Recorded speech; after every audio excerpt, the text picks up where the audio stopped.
Happy Tuesday, my friends, and welcome back into another edition of Prime Sports World. I'm your coach, your host, David On Point Huff, and there my co-host, Mr. TJ Hopkins. TJ getting a little feedback from your mic there. On today's episode of the Prime, we're going to talk about the off seasons of all the teams in the NFC South. So please like, share, and subscribe as we go through every division talking about their off season. TJ, do you guys have California Burger in DeKalb or in Illinois? So it's like this burger chain. They're like Indiana, Indianapolis type area. They're fire, dude. It reminds me a lot of In-N-Out a little bit. Not In-N-Out. What's that burger chain in California? Is it? Yeah, In-N-Out. In-N-Out. Yeah, my bad. Yeah, In-N-Out. It tastes like that. It's really good. It's phenomenal. Okay. But how you doing on this Tuesday? Also, you have some crazy echo going on right now. I don't hear an echo. I'm not hearing what you're hearing. Huh. All right. I don't know. Maybe they're just all in my head. Let's get into it. Let's talk about the NFC South. Let's first start with the Carolina Panthers. Obviously, they did not have their first overall pick because of that trade with the Chicago Bears. They're notable free agents right there. Brian Burns, Shaquille Griffin, probably the headliners of that group. Jeremy Chin, too, had a solid rookie season. It's kind of fallen off since. $31 million in cap space. Dave Canellis is the head coach. Dan Morgan, GM, he just got hired this past offseason. And Christy Coleman is the team president. Let's talk about the Panthers free agency draft. What are their top priorities, in your opinion? Gotta get better talent around Bryce Young. Obviously, you traded up for him because you thought he was the future. You thought you gave him the keys to the franchise, so you got to make him better. Obviously, you didn't expect to go one and whatever, 1-10 before Frank Wright got fired. I think they won 3 games this season or something like that. Yeah, 2-15. Sorry, 2-15. 15, we didn't expect that to happen. It was just funny watching Panther fans and they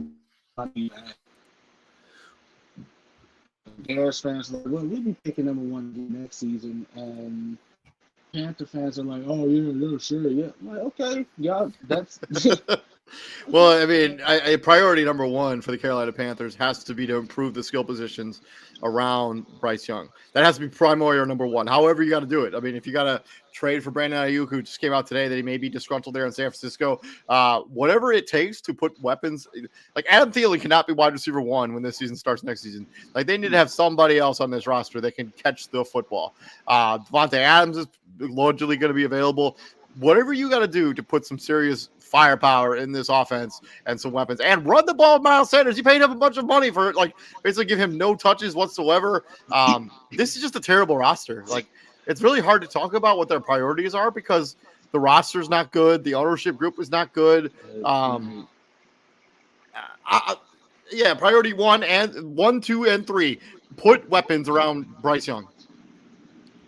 And it's priority number 4, which really should be priority number 1, but you can't tell him what to do because he's the one that signs your checks. Yeah. You gotta tell David Tepper, man, hey, back off. We are never gonna get anywhere if you're firing coaches 10, 11 games into their first year in the deal. The teams that usually have success are the ones that have the owners that are kind of hands off.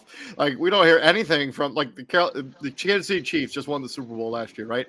Do we ever hear anything about the Hunt family getting involved in day-to-day player operations? Not really. Well, not even that. Like you never hear a word out of Robert Kraft's mouth. Yeah. You never heard nothing out of him.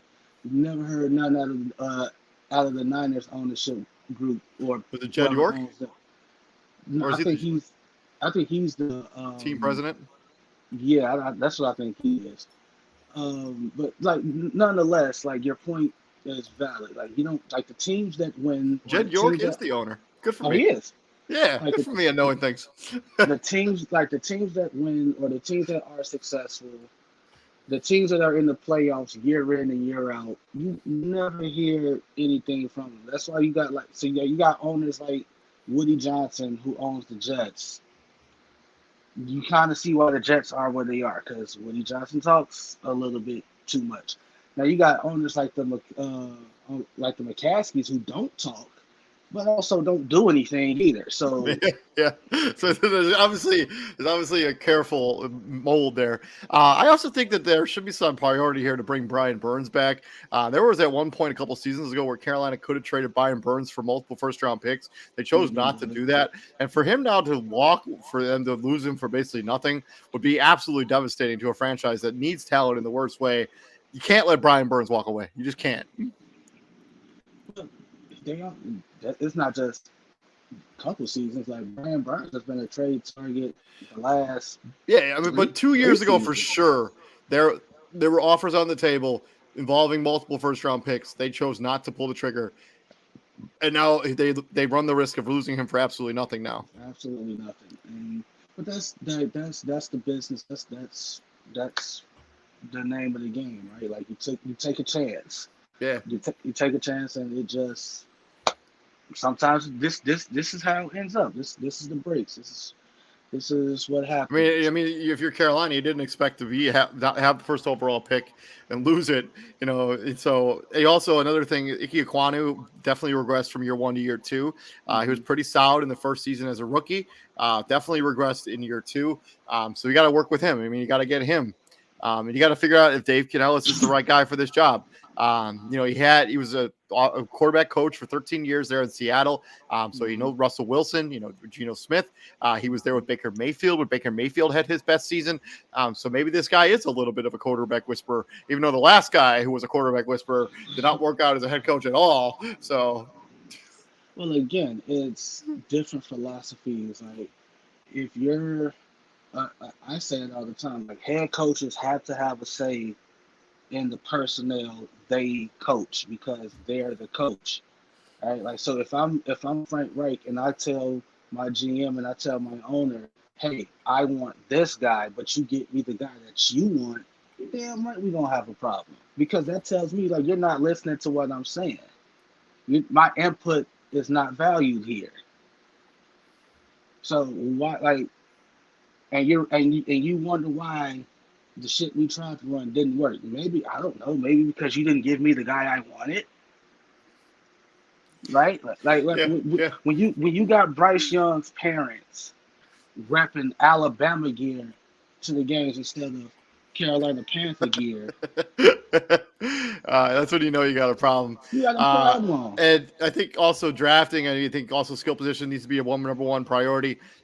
They're middle of the pack when it comes to cap space. They have the 13th best cap space in the NFL, right between Tampa Bay Buccaneers and the Minnesota Vikings. And they currently have 52 players signed on their active rod that are locked up for next year. So I think they're probably going to need to bring in, 63 guys, bring into training camp. You cut that down to 75, and then it cut it down to 52 by the end of the season. Yeah. So yeah, they're gonna have some money to spend. I mean, they're gonna have an opportunity to make some moves, maybe even trade. They're in a position where, because you're in such a bad state, you have to overpay. Yeah. Free agents. You got to overpay free agents. And you said, and the names you said, like the trade, like you got to overpay and you got to overtrade for some of the guys, like the names you said, like Brandon Ayuk just gonna take a friendly deal. Brandon Ayuk, I think, is still under contract, so they would have to trade for him. And if I'm San Francisco, I'm not trading Brandon Ayuk. You may not want to play here, but you're not going anywhere. I'm sorry. Okay. So I saw the list of receiver free agents. I don't have it in front of me, but I think T. Higgins. I can pull it up right now. I think Cincinnati is expected to use the franchise tag on him. He's not expected to hit free agency. But hypothetical, let's say they don't tag, just hypothetical, entertaining. You think even if they don't tag T. Higgins, and like you said, they probably would. There's a 99% chance they will. But let's just say that 0.1%, that 0.1 kicks in. You think he's finna go leave Yeah, no, it's tough. I'm not sure who the guy is that you're identifying that is going to be like, hey, should I leave my team, like in this case Cincinnati, and go to Carolina, where we're probably going to be the dead last in the division, or have a chance to win a Super Bowl with Joe Burrow? It's Just a because hard. they, just because they throw a monumental bag my way? No, I'm not doing that. Like, be for real. Be for Yeah, real. Carl S on the YouTube, TJ, he agrees with me that T. Higgins is going to get the franchise tag. Um, That's cool. I'm not disagreeing with that at all. But I'm just saying, like, it's a very talented free agent pool at the receiver spot. If Carolina has a shot in hell of getting any one of those guys, you're gonna have to overpay a lot of them. I mean, it's an okay wide receiver free agency group. I mean, we got Mike Evans as the headliner, Michael Pittman Jr., Calvin Ridley, Gabe Davis, Rashid Shaheed, Tyler Boyd, T. Bruh, Higgins. that's okay. That's okay talent to you. I So mean, come on. it's good, but I thought I was going to come over here and see some other names, I guess, because like Josh Reynolds is in the top 10. He's fine. Curtis Samuel is just fine. Tyler Boyd has regressed in the last 3 seasons in a row. Rashid Shaheed can only run go routes. But the name, like Mike, okay, The top 3 guys are like top tier guys. Like, but also Michael Pittman, restricted free agent, not going anywhere. Calvin Ridley, I would be surprised but not shocked if he was to leave Jacksonville. I think that's the guy. If I was Carolina, that's the guy I would target. but the point still remains the same. You think he's just gonna leave? Like, I'm gonna go from sunny Jacksonville with Trevor Lawrence And Sunshine. and such and what no I think both of them have no state tax, so that like that's Yeah, a Florida doesn't have an income tax, and Carolina like, might. North Carolina. I don't know But about no. They might. That's like that. They might. I don't know. Got to do some research on that one. But nonetheless, yeah, they are Carolina's they're in a bad place right now. Like the days of Cam Newton are long gone, and you got to keep like there is a for sure income tax in the state of North Carolina. okay. So there you go. The Yeah. more you know. So not only dropping some sports knowledge here, we give you some income tax knowledge about North Carolina. Yeah. Carl S. So if I'm Calvin Ridley, I'm not. I'm leaving no state. I'm leaving no state tax to go to tax. Probably not. Like, come on, man. It's gonna take a lot for me to leave that. Man, a solid trade between Carolina Panthers and Cincinnati. So Cincinnati gets Brian Burns and a third. Brian Burns for Higgins and a third. I don't think Cincinnati gives up. I don't think they would do that. That's one of those like, hey, we gotta have a talk. We gotta have a talk. Because Brian Burns is a good football player, but T. Higgins and a third. I don't know if I'm budging on giving up a third. Because if I'm T. I love the idea though. I mean, I'm all about it. So because if I'm T. Higgins, like this is the issue I have with the franchise tag, bro. Like I at one point in time I was the guy here before Jamar Chase came along. Like I was the guy. I think Tyler Boyd was more of the guy before. Hell no, Tyler Boyd was so good. The T. Higgins was there for 1 season before Jamar Chase got there. And he immediately supplanted Tyler Boyd. Like let's be real. Let's be real. So T. Higgins can say like, hey, man, I don't know what more I needed to do to get a long-term deal, but I imagine the franchise tag is only going to be used because Cincinnati doesn't have long-term cap space. We haven't done their team yet, so I have no idea what their cap situation is. That sounds like a Cincinnati Cincinnati Bengal problem. Yeah, for sure. So if I'm T. Higgins, hey, that's y'all problem. That's y'all problem. I want my bread. Period. Because what happens if so like they it's this age-old argument. They tag him, did he get hurt? Then what? Yeah, I mean that's the risk you run, right? Then and what? you were right, but T. Higgins has for sure been way better than Tyler Boyd since he's gotten here. I hate when TJ's right. Of course. It does happen quite a lot. But yeah, Carolina's got some figuring out to do. Let's move on from Carolina. Let's talk about the Atlanta Falcons. My prediction to win this division last year did not pan out that way. They got a bunch of draft. 2 years. Yeah, 2 years. I also had predicted them to win the Super Bowl, and look how that worked out. Yeah, they got the 8th overall pick in this upcoming draft. There's their notable free agents, including Cordell Patterson, Calais Campbell, Bud Dupree, Jeffrey Okuda. They have $30 million in cap space. Raheem Morris just was hired to be the head coach of this football team. Terry Fontenot is the GM. Greg Beatles is the team president. Let's talk about Falcons. This is a team that, lot like the Denver Broncos of the years past, feels like they're a quarterback away from making some noise in the NFC. You put a legitimate, because Desmond Ridder, Tyler, give me a 6-pack of Heineken. Heineke are not the guys. They're just not. Damn it, Drew Lock, you were supposed to, because I was the one that was big on Denver and Drew Lock all those years ago, and it's just, I'm still mad about that. But anyway, Drew Lock still has some potential still, but like, yeah, he ain't there in Denver no. But yeah, if and they have the 16th most cap space in the NFL at $30 million. They have 57 players under contract already. So yeah, I was on TikTok the other day, and oh god, no, it was a Falcons it was a Falcons fan, and it really brought home the point of you never really miss what you have until it's gone. And Falcons fans couldn't wait for Matt Ryan to pack his bags and get up out of there. And he was on Cam Newton's podcast, the Fourth and One podcast. And Cam Newton asked him a very honest question, like, do you think all the work you did in Atlanta is appreciated?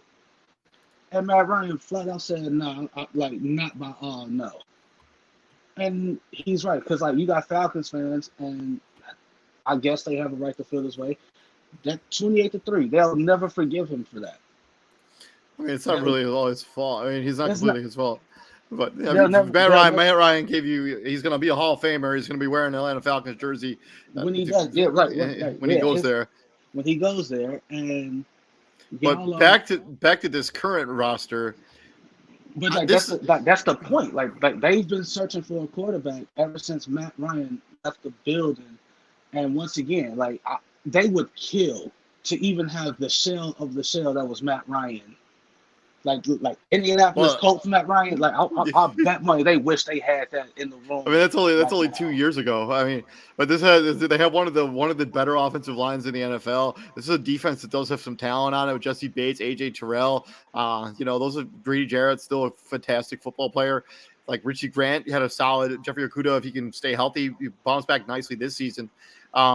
They have some skill positions here, like Drake London, Bijan Robinson, Kyle Pitts. Mm-hmm.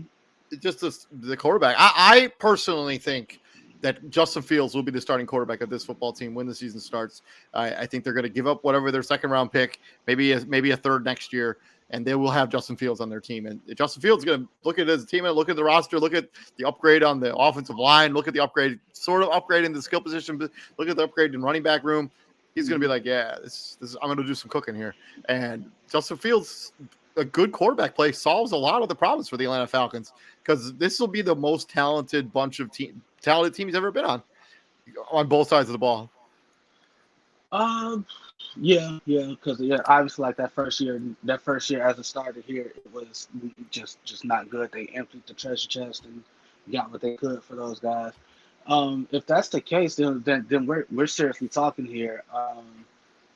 Obviously, like if you're Ryan Poles, like you hear the chatter, you hear what you call it, like with Mel Kiper and the Pittsburgh Steelers are actually the betting favorites to have Justin Fields as their starting quarterback right now. Yeah, like you hear what Mel Kiper and there we go, Adam Schefter. Like when they say that, hey, the Bears could possibly get a first round pick for Justin Fields, and you hear the names, you see the names on the list, like the Atlantas, the Raiders, the Steelers. Obviously, if you're Atlanta, hey, I'm not trading you my 8th overall pick. I'm not doing that either. I'm not doing it. I probably haven't seen enough out of Justin Fields to sacrifice the 8th overall pick. But I'll give you what is it? 43 and 74. I'll give you 74, 79 and third round next year. Like the 8th is off the table, but like 43 and a third next year, or 43 and our third, like some combinations of a second and a third round pick, you can probably, right? And maybe another player just to, I don't know, Because, like, let's be honest, like, they have Kyle Pitts, but they haven't used Kyle Pitts, right? Like, I don't. I think he's. I think he's like untouchable. I would be pretty. I'd be like, hey, give us Jake Matthews, and like we'll figure it out from there. like they haven't used Kyle Pitts, right? Like, No, dudes I mean, use but the I Kyle think that has a Pitts lot to like do with Arthur Smith. This is a team now that has another new head coach, a Raheem new head Morris, who's a very much a player's coach. But either way it goes, like if you're Justin Fields, you're still going to a new team, new coach, new system. So like, what difference does it make if you stay here or you go there? Like if you're Atlanta, I think Tyler Algier made Cordell Patterson somewhat expendable. I would re-sign him in a heartbeat if I'm Atlanta, because he's just been that invaluable to me. Like he's the Yeah, but ultimate Swiss Army knife. he was banged up a lot last season, barely played. Um, he's not getting any younger, so I don't know how much money he would demand on the open market. I mean, Well, he's because 32 already. His birthday's only 5 days after mine. because of like look how they use him. He returns kicks. They line him Yeah, up in the backfield. I mean that's basically how he's been used since he was, a first round pick in 2013, 11 years ago. Like, tried to make him into a wide receiver. Didn't really work out that way. It wasn't until he got to Chicago, right, that he was like, hey, let's use this guy as a Swiss Army knife gadget guy.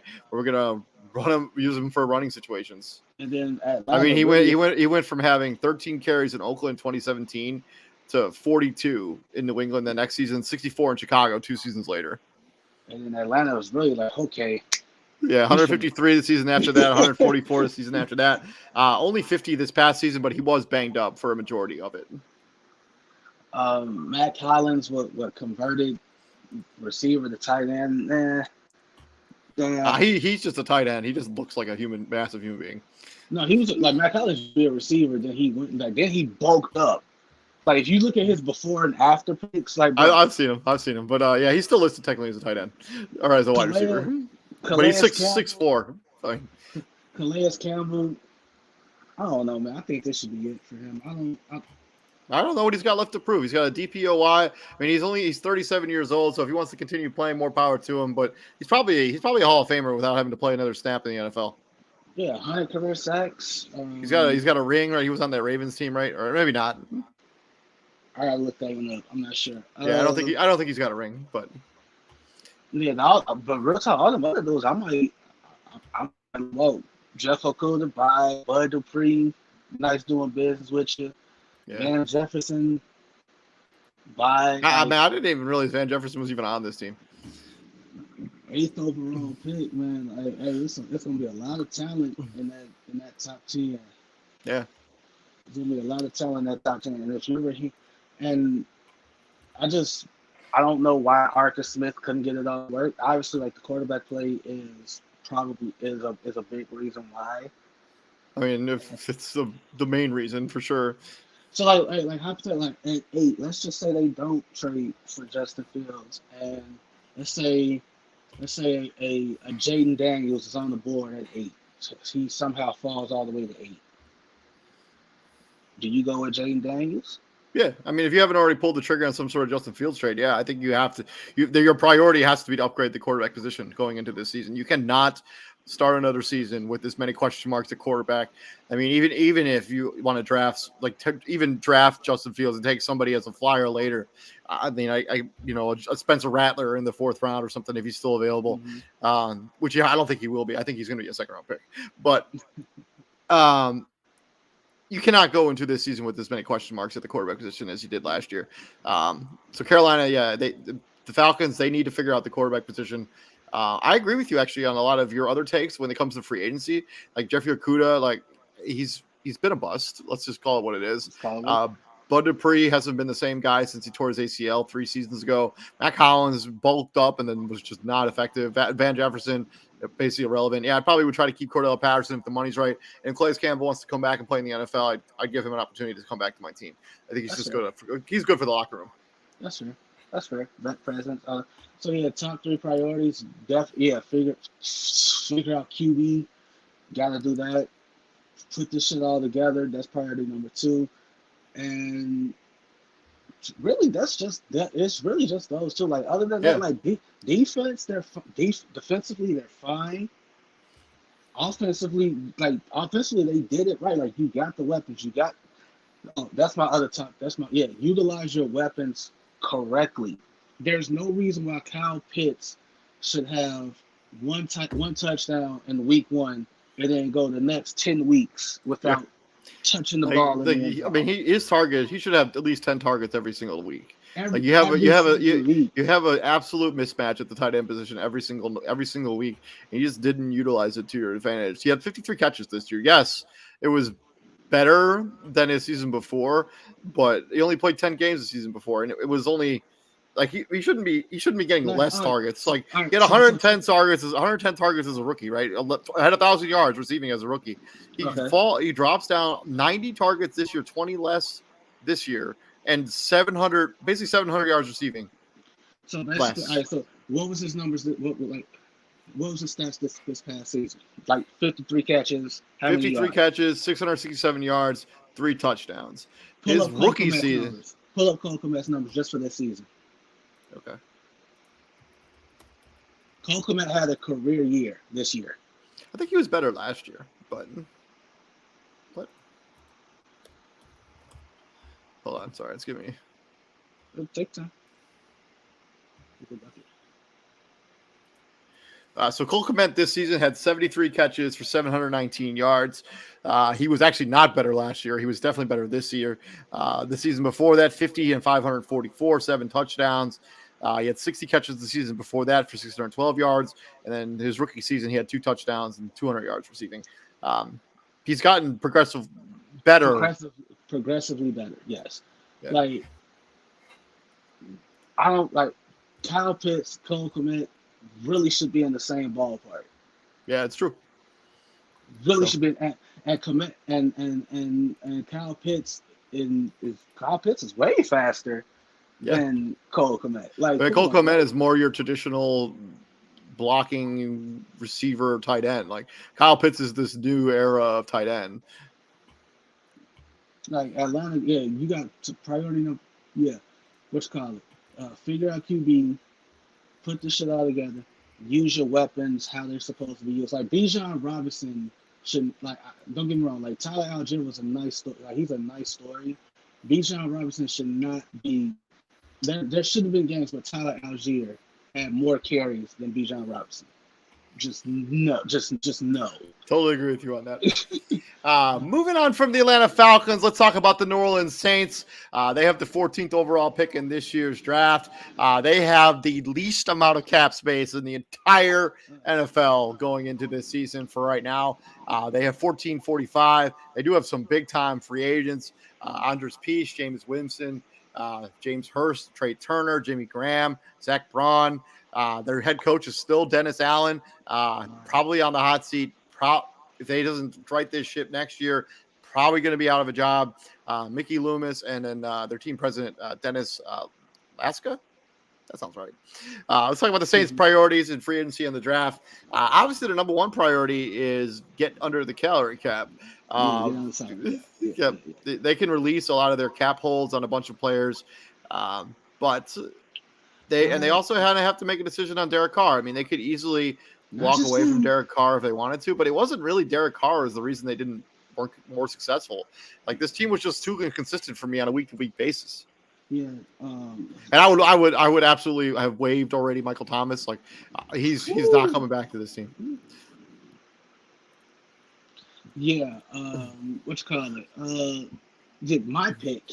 This is my pick to win the division. That's not what I happened doing. I just happened to win the division. I ain't going crazy. They was going to win the Super Bowl. No. I never said the Falcons were going to win the Super Bowl. I said they win the division. Please. Yeah, I just had them winning the division. Mostly because, like I said, like last season was such a QB carousel for them with Jameis Winston and Taysom Hill and whoever else. What's his name? Buddy from Notre Dame.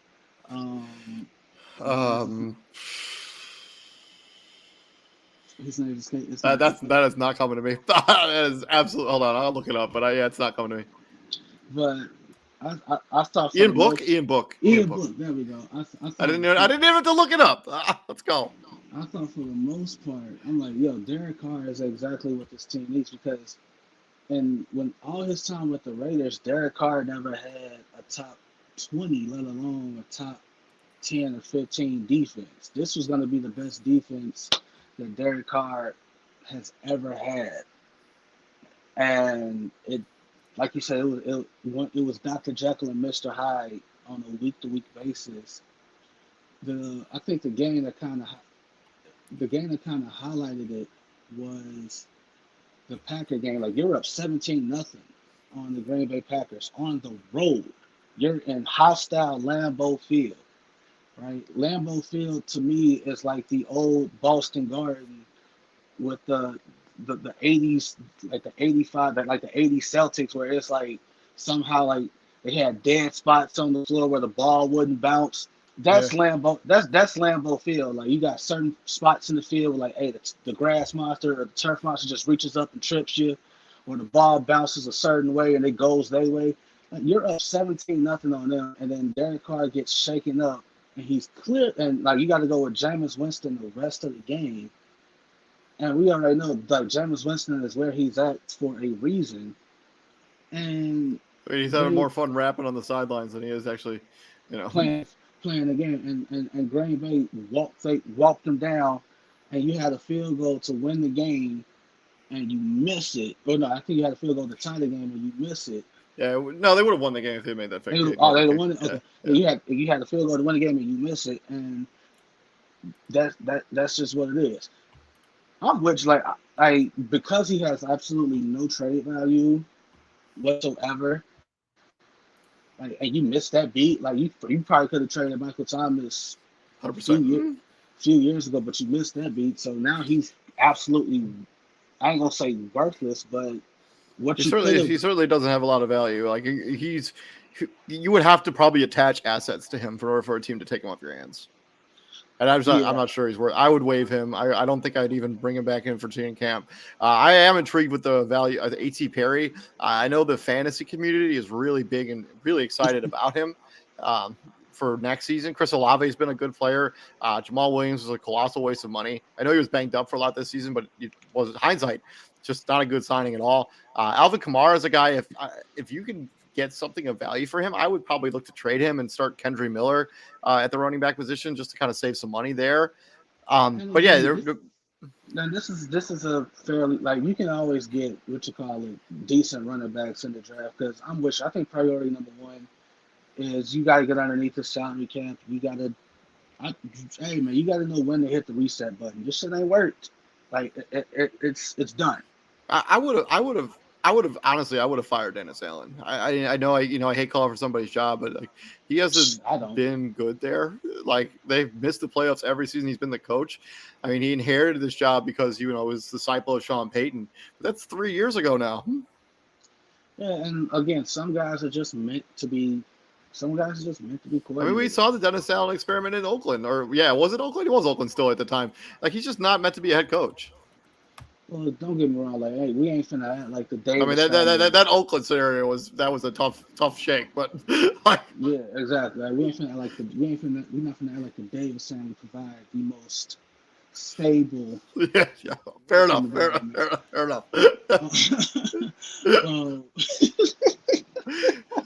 I'm so wrong, but at the same time, I'm so right. Yeah, you're not wrong. It's hard to listen to somebody actually say that out loud, but it's probably right.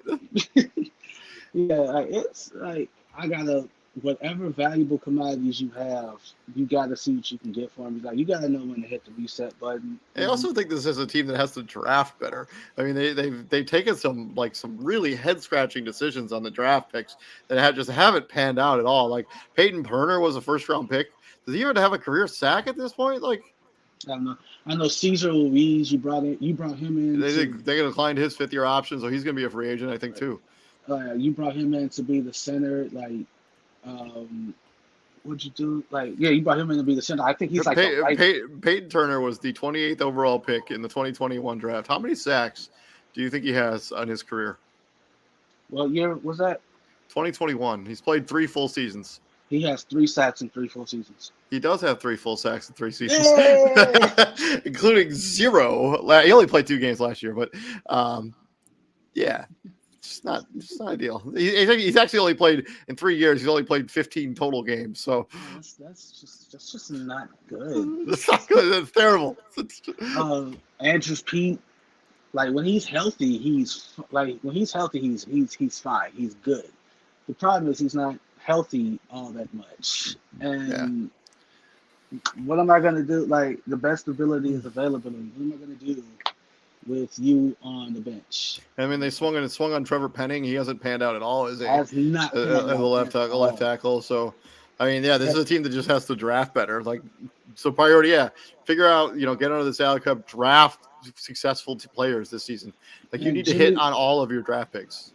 Jimmy Graham, bro. Again, just go sit down. Just please. Like I remember the days where it was an actual conversation who the best tight end in the NFL was between you and Rob Gronkowski, and those were very, very entertaining conversations. They were, because y'all both there was no weakness in neither one of y'all game.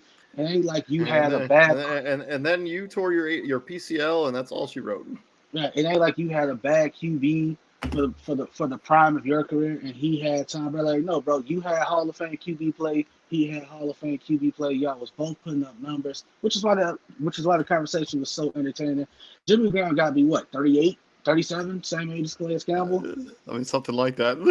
He up there, bro. Like, bro, just enjoy it. Just ride off into the sunset. Jimmy Graham is 37 years old. He's going to have a birthday in November 2024, or 24th of November. Like we as fans, like, we hate to see the guys that we watch growing up. We hate to see them old, battered, still trying to say, "Hey, I still got it." Like, nah, bro. Like, when you're a shell, you're a shell, and you gotta know when you're a shell. Like, if I'm the Saints, I hit the button. I hit the nuclear button. Yeah, man. He had 4 touchdowns last year. Yeah, I would totally reset this entire team. Like, I would probably release. I don't know. I think it's a tough school, small, and you don't ever want to be the one to make that decision. But this is a New Orleans Saints team as currently constructed. Yes, maybe you can win your division, but that's about it. Boom! I hit the reset button. To the final team in this division, let's talk about the Tampa Bay Buccaneers, the surprising winner of the NFC South. Not many people thought that they would be the team to win the division when the season started. They have the 26th overall pick in this year's draft.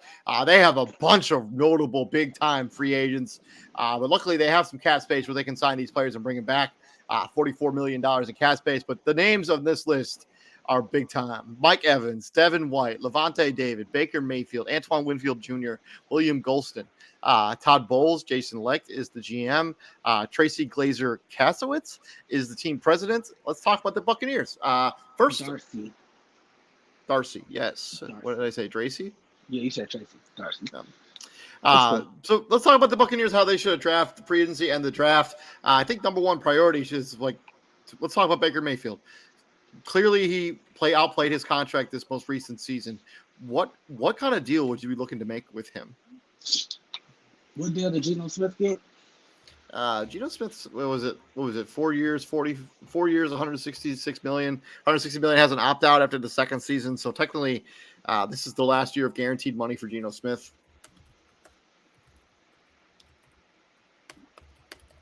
That would be the similar. I mean, he signed a 3-year, $75 million contract. It includes opt-outs after the third season. So that would be the kind of deal that I'd be looking to give Baker Mayfield to. Like 3 years, $75 million. It gives us a complete opt-out after that third season. Yeah. Oh, actually, yeah. If I'm Jason Light, I go to them. I go to Baker. And first off, yeah, that's where we started. We started at 3. Probably 3 for 80. Since Geno got 3 for 75, I'll probably go 3 for 80, somewhere in there. Because you gotta take into account he did win a division, he did win a playoff game. Yep, he did do that. and he played well at spurts in that NFC divisional round too as well. Yeah, Um, yeah, he played well in both playoff games. and I'm definitely bringing Mike Evans back. I'm not sure what the number is going to look like for him, but he's probably going to become one of the top 5 paid wide receivers in the NFL, as he justly deserves. Yeah, I mean, he's a Hall of Famer. Mike Evans is one of those dudes. Like, I don't want to see Mike Evans wear another Yeah, another uniform. Mike Evans should start his career as a Tampa Bay Buccaneer. He should end his career as a Tampa Bay Buccaneer. What is it? Double digit straight seasons of 1,000 yards. I mean, he's never had a season without 1,000 yards. He's never had a season without 1,000 yards. And think about some of the quarterbacks. I mean, it's the first. It's the first. I think he's the first wide receiver to ever do that. And First 10. Think about that. Think about the receivers that's played this game. Yeah. Come on now. Tampa Bay has the 10th highest salary cap space in the NFL this upcoming offseason. So they do have some money to play around with. I'm also going to probably bring back Devin White and Levante David. I think all those guys are just really important locker room guys. Same thing with Antoine Winfield Jr. Been one of the biggest snubs in the Pro Bowl last 5 years. If anybody was to go, it would probably be him. Probably Antoine Winfield Jr. Yeah, he might value himself out of Tampa Bay. And if you're Devin White, if you're Levante David, I know he's what you call it. He's Tampa Bay royalty. He's Buccaneer royalty. But if I'm Levante David and Devin White, I'm not listening to a word Warren Sapp say. Because I accomplished the same things he did. I brought this team a championship too.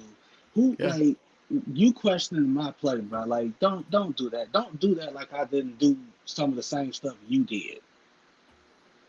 Like, don't do that. Like, also, it's a harder game to play. Like, if you saw the way Warren Sapp was hitting folks, he'd be ejected from games now. It's like these dudes gotta be self-conscious of how they hit players. Like Warren Sapp ain't have to worry about that. I mean, Devin White's only 25 years old. It feels like he's been in the NFL for a billion years. Forever. His birthday is 4 days from now. So happy early birthday, Devin White. Early birthday, Devin White. But yeah, if I have to prioritize one of those two guys, I think I would prefer to bring Devin White back. I think he has some younger, a little bit more upside, even though he wasn't all that good this most recent season. He did have some deal with some nagging injuries. But yeah, their priorities for Tampa Bay has to be bring Baker Mayfield back at a number that doesn't cripple your future if it doesn't work out. Like if he hits, because Baker Mayfield, as we've seen throughout his career, he's done this where he's had amazing seasons and he follows it up with goose eggs and duds. Which is why he's not the coach. Which is kind of like you said, like they were the surprising team. They were the surprise team to win the division because like we've seen this out of Baker Mayfield, right? Like Baker Mayfield had stacked rosters in Cleveland, and one season it was great. They won a playoff game. He led them to their first playoff victory in 100 years. Maybe not 100, not 100, but like exaggerating. But that's the sad part. Not really 50, though. Like 50. It's really 35. Something like that. Like you're exaggerating, but only a little bit. That's the sad part. But and then the next season, like they're Super Bowl favorites. Like they're the betting favorite. And then they get bounced. Like they not even get bounced. I don't even think they made it, bro. Like no, they didn't make the playoffs the next 2 seasons. And then Baker Mayfield was out. He goes to Carolina. He doesn't go play all there. He wins that one game as the Rams with being there for like 1 hour, and then ends up in Tampa Bay. But yeah, they have to find a way to prioritize bringing him back with the contract that you can get out of if it doesn't go well. And then I think you got to bring back you got to bring back Mike Evans. You got to bring back Devin White. I think when you're talking about the focus of the draft, I still think that you could do some work on the secondary, and this offensive line just a little bit. Oh, definitely. I would bring in some more. I would bring in some more corners. I would take a flyer on the quarterback late in the draft. I'm trying to think because 57, 89. I So mean, like, if you, I was Spencer Rattler might be there at 57. Like no, no, I no, would no, take a no. Look, flyer on Spencer Rattler, man. like I like he was injured pretty much last season, and should like he if he's still injured, you ain't got like he's a guy that you ain't got to worry about him playing right away. Like Baker Mayfield ain't looking over his shoulder saying if I mess up, they're gonna go to the young dude. Cam Rising out of Utah will 100% be there between 89 and 125 because he spent the last year hurt. Like keep that like Cam Rising would 100% be a late first to second round pick had he not gotten hurt. Because Cam, like Utah, we ain't finna act like Utah ain't been knocking heads in the Pac-12. Like they have been a absolute juggernaut since joining that conference. So if I'm Tampa Bay, if Cam Rising's there at 89, the earlier the better. Also because you ain't gotta worry about playing him right away. he is not going to be in this draft. I don't think. That's terrible. I think he said I think he's going back to school. I think he got another injury another year. Yeah. Oh my god! I was from. Hey, go get your. I mean, with the NIL, yeah. Yeah. I mean, he's probably making a pretty solid money, but he said he's coming back for his 7th season in November. So he probably won't be there for them to take. But you do need to figure out quarterback of the future. I don't think the quarterback of the quote unquote future is on this roster right now. They also, they use Rashad White, a ton of carries for Rashad White. You'd like to see him get another guy. He was a steal because like they used him, like he came into like they used him in Tom Brady's last year. Yeah, and, like, but I mean, he had 1 billion touches in this most recent season. I mean, he had over 350 touches this year. So, yeah. Like first off, if I'm Baker Mayfield, hey, 3 for 80. I see your 3 for 80. Give me 4 for 95 for making me compete with Kyle Trask in the offseason because that's an insult. I don't know if I'd give Baker Mayfield the 4th season. I think I would have some way of getting out of that after 2 years. No, 4 for 95 because you really thought me and Kyle Trask was a competition. Like that's an insult. That's like, bro, who did you think I was? Like that's insulting to me. 4 for 95. And a crazy shout out to Todd Bowles. I mean, we could be talking about Todd Bowles being out of a job if things hadn't gone well this season. I mean, the dude has one of his best coaching performances of his career. This also recent season, managing Baker Mayfield, getting this team to the playoffs. Not having Tom Brady. Todd Bowles, kudos to you for coaching this team and doing a good job. We'll see what ends up happening with Tampa Bay. I think this is a team that has some bright future, but they still need a quarterback of the future. We'll see what they end up doing in the draft as this is the final NFC South team. But yeah, thank you very much for checking us out here at Prime Sports World. I'm David Huffman. Right there is my co-host, Mr. TJ Hopkins. And TJ, what we do here at the Prime, my friend? We bring the heat, kind sir, and I am watching the OKC Thunder. They're getting ready to beat the Orlando Magic on. I don't understand this. Like, so I understand like Orlando's a fairly decent team. OKC's like top 3 in the West. But if you're gonna have a day like this, where the Orlando Magic are retiring Shaquille O'Neal's jersey, don't you think you should wait till like a team like Detroit is in the area? You're not gonna get blown out by 30 points. like you down 13 with 4 minutes to go. Now, don't get me wrong, a lot can happen in 4 minutes. But a team like OKC, like you want to win on this night. Like yeah.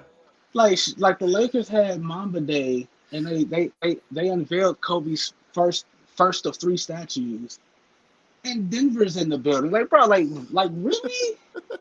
Well, didn't he have his final game against the Denver Nuggets, or was that the Utah Jazz? That was the Utah Jazz. But that's still a tough matchup for the Lakers. But this got me thinking. Hey, I said it in the group chat. The Nets should retire Jason Kidd's number 5.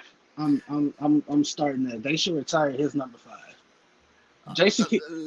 Man, I usually prefer to retire numbers of people who actually won rings with their franchises, but it's a conversation. That's another conversation for a whole other time. I know he went to 2 back-to-back rings, and the Nets have not sniffed finals. It's true. Since. It's true.